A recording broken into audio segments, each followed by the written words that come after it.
ଅନୁଭବ ମାମଲାରେ ଆସିଲା ନୂଆ ମୋଡ଼। ଫ୍ୟାମିଲି କୋର୍ଟଙ୍କ ନିର୍ଦ୍ଦେଶ ଉପରେ ଏମିତି ଆଦେଶ ଦେଲେ ହାଇକୋର୍ଟ। ଦର୍ଶକ ବନ୍ଧୁ, ଆପଣମାନେ ଜାଣିଥିବେ ଦୀର୍ଘ ଦିନ ହେବ ବଲିଉଡ୍ ସୁପରଷ୍ଟାର ଅନୁଭବ ମହାନ୍ତି ଓ ତାଙ୍କ ସ୍ତ୍ରୀ ବର୍ଷା ପ୍ରିୟଦର୍ଶନୀଙ୍କ ଛାଡ଼ପତ୍ର ମାମଲାରେ ହାଇକୋର୍ଟରେ ଲାଗି ରହିଛି, ଯାହାକୁ ନେଇ କୌଣସି ସମାଧାନର ବାଟ ବାହାରି ପାରୁନାହିଁ। କିନ୍ତୁ ବର୍ତ୍ତମାନ ସମୟରେ ଆସି ପହଞ୍ଚି ଯାଇଛି ଏକ ବଡ଼ ଖବର। ପରିବାର ଅଦାଲତଙ୍କ ନିର୍ଦ୍ଦେଶକ୍ରମେ ରହିତାଦେଶ ଲଗାଇଛନ୍ତି ମାନ୍ୟବର କୋର୍ଟ। 2022 ନଭେମ୍ବର 3 ତାରିଖ ହାଇକୋର୍ଟ ଅନ୍ତରୀଣ ରହିତାଦେଶ ଜାରି କରିଛନ୍ତି। ଆଉ ଏହା ସହ ଅନୁଭବ ମହାନ୍ତିଙ୍କ ଦାୟର ଆବେଦନକୁ ବିଚାର ପାଇଁ ଗ୍ରହଣ କରି ବର୍ଷା ପ୍ରିୟଦର୍ଶନୀଙ୍କୁ ନୋଟିସ୍ ଜାରି କରିଛନ୍ତି ହାଇକୋର୍ଟ। ଆଉ ଫେବୃଆରୀ 7 ତାରିଖରେ ମାମଲାର ପରବର୍ତ୍ତୀ ଶୁଣାଣି ପାଇଁ ଧାର୍ଯ୍ୟ କରାଯାଇଛି।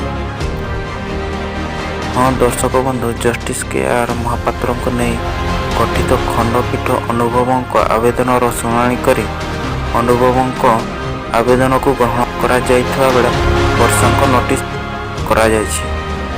ଏଠାରେ କହି ରଖିବାକୁ ଚାହିଁବି, ପରିବାର ଅଦାଲତରେ ଜେରା ସମୟରେ ଅନୁଭବଙ୍କ ତରଫରୁ ଆଇନଜୀବୀ ବର୍ଷାଙ୍କୁ ବିଭିନ୍ନ ପ୍ରଶ୍ନ ପଚାରିଥିଲେ, କିନ୍ତୁ କେତେକ ନିର୍ଦ୍ଦିଷ୍ଟ ପ୍ରଶ୍ନକୁ ନେଇ ବର୍ଷାଙ୍କ ତରଫରୁ ଆପତ୍ତି କରାଯାଇଥିଲା। ଏଭଳି ପ୍ରଶ୍ନ ପଚାରିବା ଉଚିତ ନୁହେଁ ବୋଲି ବର୍ଷା କହିଥିଲେ।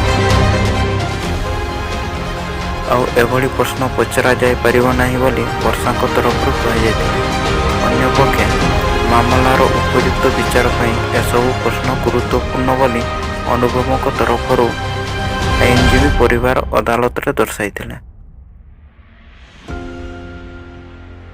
ଖାଲି ଏତିକି ନୁହେଁ, ବରଂ ବର୍ଷା ଅଦାଲତରେ ଯେଉଁ ସମୟରେ ପହଞ୍ଚିବା କଥା ସେ ସମୟରେ ପହଞ୍ଚୁ ନଥିଲେ। ବାରମ୍ବାର ଜେରା ସମୟରେ ଅନୁପସ୍ଥିତ ରହିଥିଲେ ବର୍ଷା ପ୍ରିୟଦର୍ଶନୀ, ଯାହାକୁ ନେଇ ଅନୁଭବଙ୍କ ତରଫରୁ ଆଇନଜୀବୀ ପରିବାର ଅଦାଲତରେ ଦର୍ଶାଇଥିଲେ।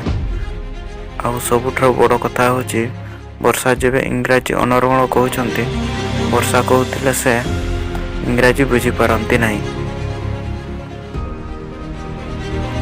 ସେ ଓଡ଼ିଆରେ ଶୁଣିବେ ଓ ଓଡ଼ିଆରେ ଉତ୍ତର ଦେବେ, ଯେଉଁଥିପାଇଁ ଅନୁଭବଙ୍କ ତରଫରୁ ପ୍ରଶ୍ନ ଇଂରାଜୀରେ କରାଯାଇଥିବା ବେଳେ ଉତ୍ତର ମଧ୍ୟ ସମାନ ଭାଷାରେ ଦିଆଯିବା ଉଚିତ ବୋଲି ଦର୍ଶାଯାଇଥିଲା। ଆଉ ଏହି ଖବର ଶୁଣିବା ପରେ ନେଟିଜେନ୍ ମାନେ କହିଛନ୍ତି, ଏବେ ପୁରା ଖେଳ ଖତମ, କାରଣ ପରିବାର ଅଦାଲତଙ୍କ ନିର୍ଦ୍ଦେଶ ଉପରେ ରହିତାଦେଶ ଲଗାଇଛନ୍ତି ହାଇକୋର୍ଟ।